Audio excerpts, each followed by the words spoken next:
بسم اللہ الرحمن الرحیم۔ السلام علیکم۔ آج کی اس ویڈیو میں ہم پڑھیں گے تختی نمبر 6، مشق حرکات و حروف مدہ و حروف لین۔ ٹھیک ہے، تو سب سے پہلے آپ اس کو سمجھ لیجئے، اس کے بعد پڑھنا شروع کیجئے۔ با کے اوپر زبر ہے تو یہ پڑھا جائے گا جلدی سے، جیسے با۔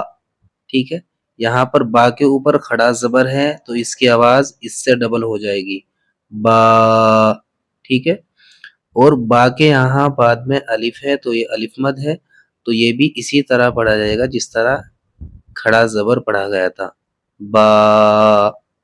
ٹھیک ہے، یہ تینوں حروف سمجھ میں آ گئے ہوں گے آپ کے، با با با۔ ٹھیک ہے، یہ جلدی سے یہ دونوں کھینچتے ہوئے۔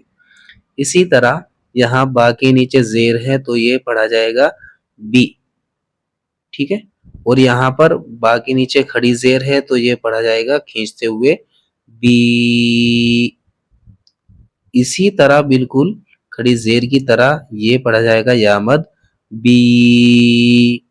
ٹھیک ہے، لیکن یہ پڑھا جائے گا جلدی سے، جیسے بئی۔ ٹھیک ہے، بئی۔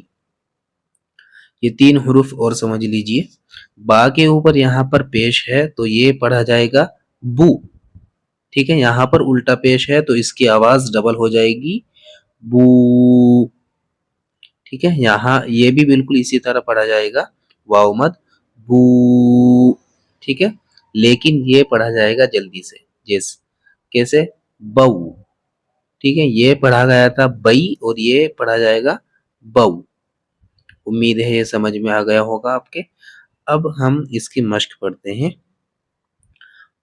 اعوذ باللہ من الشیطان الرجیم، بسم اللہ الرحمن الرحیم۔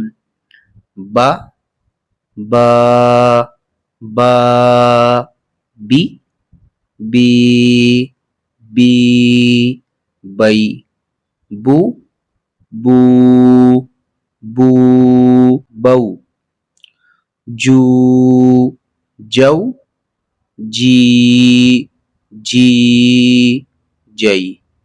ٹھیک ہے، خلق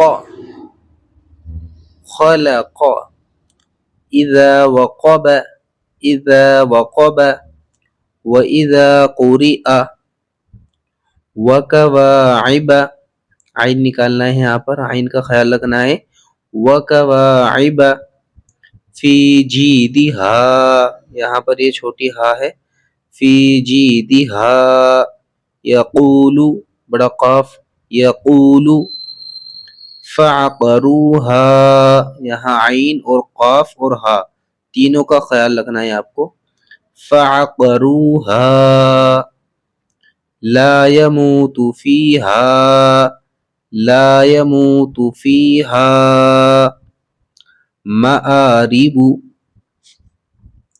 يوم يرونها، يوم يرونها، وصاحبته، بڑی ہا کا خیال رکھنا ہے، اور سواد کو پر، وصاحبته، ذالک، ذالک ایسے نہیں پڑھیں گے، نرم آواز سے پڑھیں گے، ذالک، فقال، فقال، بڑا قاف، حافظین، وَأُوتِيَ كِتَابَهُ،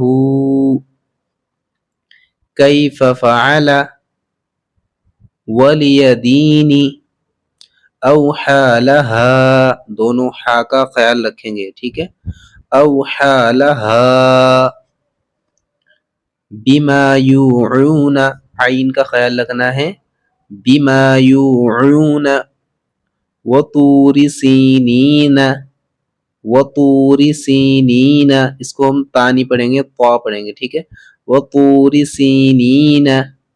ٹھیک ہے، امید ہے آپ کی سمجھ میں آیا ہوگا۔